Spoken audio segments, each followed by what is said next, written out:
Hello everyone, welcome to my channel. आज हम बात करने वाले हैं उन क्वेश्चंस के बारे में जो आपको एग्जाम में नहीं आ रहे हैं, तो उनको सही कैसे करना है, क्योंकि आपको एक भी क्वेश्चन छोड़कर नहीं आना है, नेगेटिव मार्किंग नहीं है। तो इस चीज का खास ध्यान रखना है, आपके क्वेश्चन ना छूटे। और इसके अलावा हम बात करेंगे कि आपको टाइम मैनेजमेंट कैसे करना है कि आपका पेपर पूरा कंप्लीट हो जाए सही टाइम में। इसके अलावा पेपर से रिलेटेड और भी टिप्स है जिनके बारे में हम बात करेंगे। तो चलिए वीडियो को स्टार्ट करते हैं। सबसे पहले मैं आपको बताती हूँ कि आपको पेपर कैसे करना है। आपको ऐसा नहीं करना है कि मुझे इंग्लिश अच्छी आती है तो मैं पहले इंग्लिश का पेपर सोल्व करूं, या मुझे हिंदी अच्छी आती है तो मैं पहले हिंदी का सोल्व करूं। ऐसा नहीं करना है। आप ऐसा कर सकते हैं, मना ही नहीं है, लेकिन सबसे अच्छा तरीका अगर मैं आपको बताऊं तो आपको फर्स्ट क्वेश्चन से ही स्टार्ट करना है।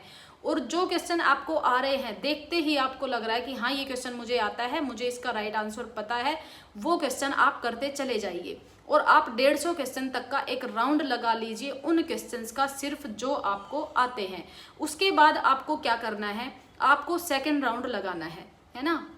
सेकंड राउंड में उन क्वेश्चंस को लेना है जो आप छोड़ते चले जा रहे थे, क्योंकि कई बार ऐसा होता है कि क्वेश्चन एक बार हम पढ़ते हमें समझ नहीं आता, थोड़ी देर के बाद हम वापस उसी क्वेश्चन पर आते हैं और पढ़ते हैं तो वो चीज हमें समझ आ जाती है। जब आप दोबारा पढ़ेंगे तो हो सकता है आपको समझ आ जाए और आपका आंसर सही हो जाए। अगर नहीं भी होता है तो हम बात करते हैं अपने तुक्के वाली। मैंने आपको बहुत सारे टैग वर्ड बताए, हर सब्जेक्ट के लगभग बता दिए हैं, तो आपको उनका यूज करना है। उनका यूज करके आपको आंसर सही निकालना है। अगर फिर भी आपका आंसर नहीं आ रहा है तो आपको क्या करना है, आपको ABCD ऐसे ही नहीं लगाना है कि सब में ए भर दिया या फिर सब में बी भर दिया, या जय माता दी ए भर दिया, जय माता दी बी भर दिया। ऐसा नहीं करना है। आप क्या करेंगे कि कई बार ऐसा होता है क्वेश्चन की लैंग्वेज बहुत टफ होती है ना। और उसके बाद आपको क्या करना है, क्वेश्चन नहीं पढ़ना, सीधे आप ऑप्शन पे चले जाइए, ऑप्शन पढ़िए। ऑप्शन इतने इजी मिलेंगे आपको कि ऑप्शन से समझ आ जाएगा कि अच्छा क्वेश्चन ये चीज पूछना चाहता है, क्वेश्चन इस बारे में बात कर रहा है, तो उससे आपका जो आंसर है आपको सही मिल जाएगा। ऐसे आपके क्वेश्चन सही होंगे।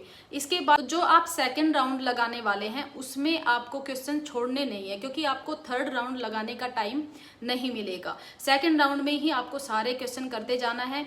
जो आपने दिमाग लगाया, आपने समझने की कोशिश की, थोड़ा टाइम दिया, आपको क्वेश्चन आ गया, आंसर उसका सही मिल गया तो आपको कर देना है। अगर आपको सही आंसर नहीं भी मिलता है तो फिर आप उसमें तुक्का लगा दीजिए। तुक्का कैसे लगाएंगे, जो आपने ऊपर क्वेश्चन किया है, जो सही किया है आपने, उसमें कौन सा ऑप्शन आपने फिल कर रखा है वही सेम ऑप्शन उसमें फिल कर दीजिए। क्योंकि कई बार ऐसा होता है कि 2-3 क्वेश्चन में सेम ऑप्शन होते हैं।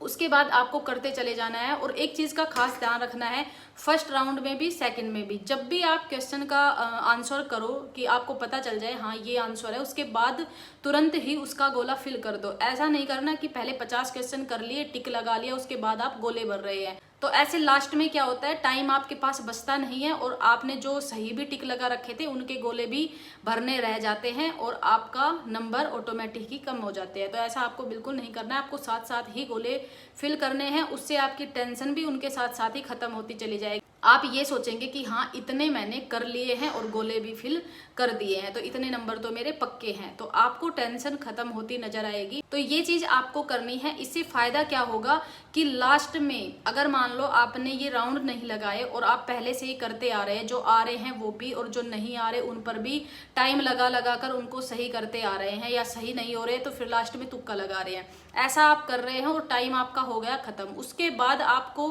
पछताना पड़ेगा कि जो क्वेश्चन मुझे आते थे वो भी मैं नहीं करके आ पाया, मेरा टाइम खत्म हो गया, है ना। तो इस चीज से बचने के लिए आपको राउंड लगाने हैं कि फर्स्ट राउंड में जो आपको आते हैं, क्योंकि इससे आपको बाद में पछताना नहीं पड़ेगा, क्योंकि जो आपको आते थे वो तो आपने पहले ही कर लिए। और जो नहीं, जो अगर आपके छूट भी गए, वैसे छोड़ना नहीं है लेकिन फिर भी अगर छूट गए तो आपके वो क्वेश्चन छूटे हैं जो आपको नहीं आते, तो उससे आपको दुख नहीं होगा। तो इन टिप्स को आपको फॉलो करना है और इनसे आपको 100% फायदा मिलने वाला है। कल आपका एग्जाम है, एग्जाम के लिए सभी को ऑल द बेस्ट और रिलैक्स होकर आपको एग्जाम देना है। कोई टेंशन नहीं लेनी है, आपने अच्छी तैयारी की है और आपका पेपर 100% क्वालिफाई होगा। अगर आपको वीडियो पसंद आई है तो वीडियो को लाइक करना, चैनल को सब्सक्राइब जरूर कर लेना। Thank you.